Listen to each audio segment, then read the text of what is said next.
Hello everyone, welcome back to my channel. आज हम पढ़ेंगे chapter my silly sister from class third marigold book.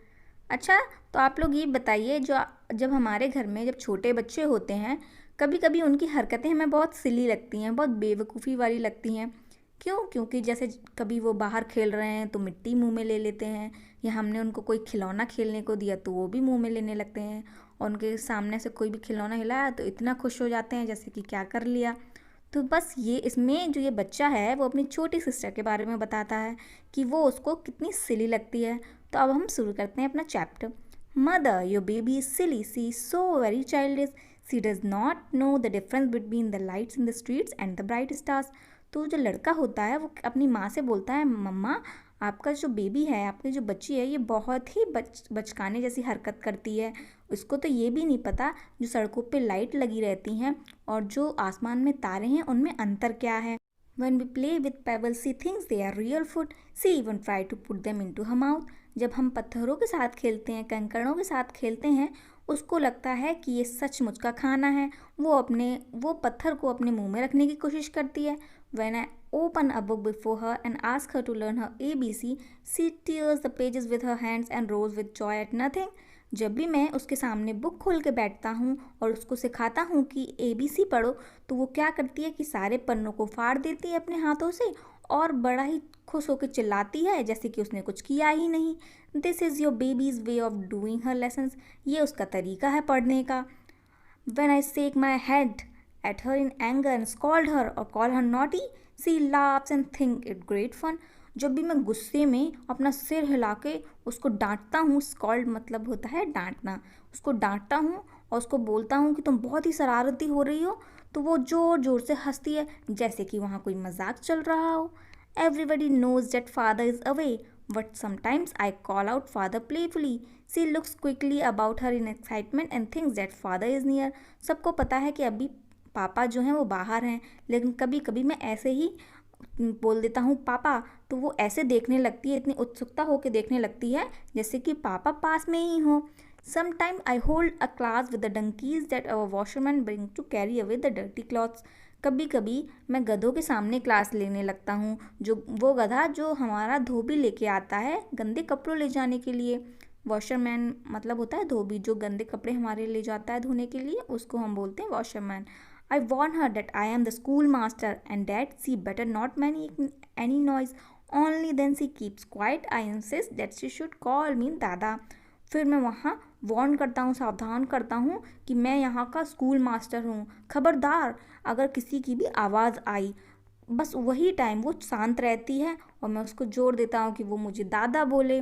He wants to catch the moon. She is really funny. Mother, your baby is silly. She is so very childish. आपका बच्चा तो चांद पकड़ना चाहता है, उसको तो वो बहुत ही ज़्यादा मजाकिया है। मम्मी, आपका बच्चा बहुत ही बेवकूफ़ है, बहुत ही बच्चों वाली हरकतें करता है। तो ये थी हमारी स्टोरी। तो अब हम इसके न्यू वर्ड्स देखते हैं। फर्स्ट है चाइल्डिश। चाइल्डिश का मतलब होता है बचकाना या बच्चों जैसी। पेबल का मतलब होता है पत्थर या कंकड़। डोंकी का मतलब होता है गधा। डर्टी का मतलब होता है गंदा। एंगर का मतलब होता है गुस्सा। एक्साइटमेंट का मतलब होता है प्रसन्नता यानी खुशी से। प्लेफुल का मतलब होता है मजाकिया। नॉटी का मतलब होता है शरारती। और वॉशरमैन का मतलब होता है धोबी। ठीक है, अब हम इसके क्वेश्चन आंसर्स देखेंगे। फर्स्ट क्वेश्चन है, what does the baby do with the pebbles. जो बेबी था वो पेबल्स के साथ क्या करता था, मतलब पत्थरों के साथ क्या करता था। तो आंसर होगा, the baby thinks that the pebbles are real food, she try to put them in her mouth. तो बेबी जो था उसको क्या, पत्थर जो थे उसको सचमुच का खाना लगता था, तो वो उसको खाने की कोशिश करती थी, मतलब अपने मुंह में रखने की कोशिश करती थी। तो क्वेश्चन सेकंड है, what does the baby do with the book. वो बुक के साथ, किताब के साथ क्या करती थी बेबी। तो आंसर होगा, the baby tears the pages of the book and laughs. जो बेबी थी वो सारे पन्ने फाड़ देती थी किताबों के और फिर हंसती थी। अब क्वेश्चन थर्ड है, when does the baby laugh. जो बेबी है कब सबसे ज़्यादा हंसती थी। तो when her brothers calls her and move his head in anger, she laughs at it. तो जब उसका भाई जो था वो डांटता था और अपना सर हिलाता था, तो उसको बहुत हंसी आती थी वो देख के। ठीक है, अब क्वेश्चन फोर है, why does the washerman brings donkeys, जो धोबी था वो डंकी को क्यों लेके आता था? तो आंसर होगा the washerman bring donkeys to carry away the dirty clothes. वो अपने गधों को इसलिए लेके आता था धोबी, जिससे कि वो गंदे कपड़े ले जा सके। ठीक है, अब नेक्स्ट देखते हैं टॉक टाइम। टॉक टाइम में 2 क्वेश्चंस दिए हैं। फर्स्ट है what is the funniest thing the baby does, जो सबसे फनीस्ट थिंग क्या होती थी जो बच्चा करता था। तो इसके क्वेश्चन आंसर हम बाद में देखेंगे। सबसे पहले ये जो नीचे पोएम टाइप की दी है वो देख लेते हैं। Let's move and dance. Hands are for clapping, जो हमारे हाथ होते हैं वो किस लिए होते हैं? ताली बजाने के लिए। फीट आर फॉर वॉकिंग, पैर हमारे चलने के लिए होते हैं। हिप्स आर फॉर शेकिंग, तो जो हिप्स होते हैं वो हमारे शेक करने के लिए, हिलाने के लिए होते हैं। आर्म्स आर फॉर स्ट्रेचिंग, और जो हमारी आर्म्स होती हैं, जो हमारी बाहें होती हैं वो स्ट्रेचिंग के लिए होती हैं। आइज़ आर फॉर ब्लिंकिंग, और जो आँखें होती हैं वो झपकाने के लिए होती हैं। हेड्स आर फॉर नॉडिंग, और सर हिलाने के लिए होता है। एल्बोज आर फॉर मूविंग, और जो हमारी कोहनी होती है वो हिलाने के लिए होती है, मूव करने के लिए इधर से उधर। माउथ आर फॉर टॉकिंग, और जो हमारा मुंह होता है जिससे हम बात करते हैं वो हमारी बातें करने के लिए होती हैं। ऐसे ही आप और भी वर्सेस बना सकते हो खुद से। ठीक है, अब इसके क्वेश्चन आंसर्स देख लेते हैं। तो सबसे फर्स्ट क्वेश्चन जो था, what is the funniest thing the baby does, जो सबसे फनीस्ट चीज़ बतानी है जो बच्चा करता था। तो आंसर होगा when her brother shakes his head at her in anger and scold her और call her naughty, she laughs. This is the funniest thing the baby does, जब उसका भाई सर हिला हिला के गुस्से में उसको डांटता था और उसको नॉटी बोलता था तो बहुत हंसती थी। तो मतलब उसके लिए बहुत फनीस्ट चीज़ थी बेबी के लिए। ठीक है, अब क्वेश्चन सेकंड देखते हैं। Do you think the baby sister is really silly, why? क्या आपको लगता है जो छोटा बच्चा था वो सच में मूर्ख थी, और ऐसा क्यों लगता है? तो आंसर होगा no, the baby sister is really not silly because she is very small and doesn't know anything. तो इसका आंसर क्या होगा? नहीं, वो सिली नहीं थी, मूर्ख नहीं थी, क्योंकि वो बहुत ज़्यादा छोटी थी इसलिए उसको कुछ पता नहीं था, इसलिए वो ऐसी चीज़ें करती थी। ठीक है, अब वर्ड बिल्डिंग। अब वर्ड बिल्डिंग में क्या है? Fill in the blanks to spell words from the story. जो हमने स्टोरी पढ़ी है उन्हीं में से ये वर्ड्स लिए गए हैं। अब इसमें क्या है, कुछ कुछ वर्ड में बीच में फिल करना है हमें।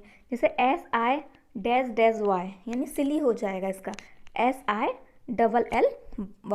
अब जैसे फर्स्ट हो जाएगा सिली, फिर NAUGHTTY नॉटी, फिर पेबल्स, फिर एक्साइटमेंट, स्ट्रीट्स, डंकी, स्कॉल्ड और लेसन्स। ये सारे वर्ड जो हमने स्टोरी से ही लिए हैं उसमें से ये हमको फिल कर देना है। ठीक है, अब नेक्स्ट देखते हैं। Right similar words from the story. अब इसमें जो कुछ वर्ड्स दिए हैं, फुलिस, ठीक है, स्टोन्स, मिस्चीवियस एंड फेच। अब इनका क्या सिमिलर, जो इसका बिल्कुल सेम मीनिंग हो वो वर्ड लिखने हैं हमें। तो फुलिस का क्या हो जाएगा? सिली, क्योंकि दोनों का ही मूर्ख मीनिंग होती है और सेम मीनिंग होती है। स्टोन का हो जाएगा पेबल्स, स्टोन मीन्स भी पत्थर होता है, पेबल्स का मतलब भी पत्थर होता है। मिस्चीवियस का मतलब भी शरारती नटखट होता है, और नॉटी का भी मतलब वही होता है। फैच यानी लाना, और ब्रिंग मीन्स भी लाना होता है। तो इसके जो सिमिलर वर्ड्स हो जाएंगे सिली, पेबल्स, नॉटी और ब्रिंग। ठीक है, अब नेक्स्ट देखते हैं। Fill in the blanks with words from the box. अब यहाँ आपको ऊपर बॉक्स दिया है ब्लू कलर का, जिसमें 3 वर्ड्स दिए हैं, चिल्ड्रन, दे एंड वेल। अब वो आपको नीचे फिल करने हैं। जैसे the dads are playing in the field, तो फील्ड में कौन खेल रहा है? बच्चे। तो the children are playing in the field, तो फर्स्ट में आ जाएगा चिल्ड्रन, उसके बाद क्या है? दे आर हैप्पी, सेकंड में आ जाएगा दे आर हैप्पी। फिर सेकंड है dads are playing catch me if you can, तो यहाँ थर्ड में आ जाएगा they are playing catch me if you can. अब थर्ड में आ जाएगा the bell has rung it is time for lesson, सबसे फोर्थ सबसे लास्ट वाले में बेल आ जाएगा। ठीक है, तो सबसे पहले में आ जाएगा चिल्ड्रन, फिर दे और फिर बेल, ये हो जाएगा फिल इन द ब्लैंक्स। अब इसमें क्या है? सिंगुलर दिया है, इसका प्लूरल लिखना है। जैसे कि एक बच्चा, तो बहुत सारे बच्चे, मैनी, बहुत सारे बच्चे हो जाएंगे, तो बच्चे का क्या हो जाएगा? चिल्ड्रन। तो 1 चाइल्ड मैनी चिल्ड्रन। जैसे सेकंड है 1 fox many foxes, 1 duck many ducks, और 1 गूज मैनी गीज, GEESE, इसका गीज हो जाएगा। ठीक है, अब नेक्स्ट देखते हैं। Add full to make a word. अब आपको इसमें क्या करना है? यहाँ आपको फुल ऐड कर देना। जैसे कि प्ले है, जैसे द चिल्ड्रन आर डैश और प्ले दिया है हिंट में, तो प्लेफुल हो जाएगा, बस इसमें फुल ऐड करना है। जैसे कि the children are playful, the flowers are beauty लिखा हुआ है तो beautiful, the books are useful, the vegetables are plentiful. Okay, अब इसमें फुल ऐड करना है, लास्ट में जो वर्ड्स दिए हैं ना उसमें बस फुल फुल लिखना है, FUL फुल लिख देना है। अब नेक्स्ट देखते हैं, add LY to make a word. अब जैसे ऊपर हमने फुल लिखा था, अब इसमें क्या LY ऐड करना है। The new shoes are dads love लिखा है तो लव में क्या LY ऐड कर देंगे तो क्या हो जाएगा, the new shoes are lovely.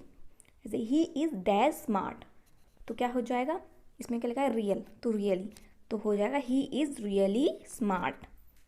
We should eat dash slow तो हो जाएगा we should eat slowly, LY add कर देंगे। Let us sing softly, SOF soft लिखा है उसमें LY ऐड कर देंगे तो हो जाएगा सॉफ्टली। ठीक है, तो ये हो जाएगा। अब नेक्स्ट देखते हैं, add ISH ish to make a new word. अब इसमें क्या करना है, जैसे कि ऊपर हमने ऐड किए हैं वर्ड, ऐसे ही इसमें चाइल्ड लिखा है तो चाइल्ड में क्या ISH जोड़ देंगे तो हो जाएगा चाइल्डिश, बस इसमें ISH जोड़ना है लास्ट में। अब जैसे that girl is always crying, she is dash child लिखा है तो उसमें ISH जोड़ देंगे तो क्या हो जाएगा चाइल्डिश, सी इज़ चाइल्डिश। अब बी दिया, I slipped on a banana peel, I feel foolish, ऐसे सी होगा, माई सिस्टर इज बेबीज। ठीक है, अब नेक्स्ट देखते हैं, let's write 5 sentences on how you help at home. अब आपको यहाँ 5 सेंटेंसेज लिखने हैं कि आप घर में कैसे अपनी मम्मी पापा अपने भाई बहनों की मदद करते हैं। तो जैसे कि मैंने इसमें बताया है, I help mother in cleaning the house. Second हो जाएगा, I help father bye fetching him the newspaper. Third हो जाएगा, I also help my brother with learning the dance steps. Fourth हो जाएगा, I also help my sister with studies, मैं उसकी पढ़ाई में भी मदद करता हूँ। और फिफ्थ हो जाएगा, I do a lot of things in the house, और मैं बहुत सी चीज़ें घर में करता हूँ। ठीक है, तो इसका ये हो जाएगा। अब नेक्स्ट देखते हैं, से अलाउड। इसमें आपको बस ये आपको घर में प्रैक्टिस करनी है इन वर्ड्स का, donkey, monkey, turkey, sister, mother, father. ठीक है, इसको बोलना है और घर में प्रैक्टिस करना है। अब नीचे छोटी सी एक पोएम दी है, I am a popcorn put me in a pan. तो कोई जो पॉपकॉर्न है वो बोल रहा है कि मैं पॉपकॉर्न हूँ, मुझे आप पैन में रखो। सेक मी एंड सेक मी, फिर मुझे हिलाओ और हिलाओ। As fast as you can, जितनी जल्दी आप हिला सकते हो। एंड आई विल पॉप, फिर मैं उछलूँगा, पॉप करूँगा। तो ये थी हमारा पूरा फुल चैप्टर हो गया। स्टोरी समझ आई हो, क्वेश्चन आंसर समझ आए तो प्लीज़ चैनल को सब्सक्राइब कीजिए और वीडियो को लाइक करें और ज़्यादा से ज़्यादा शेयर करें। Thank you for watching.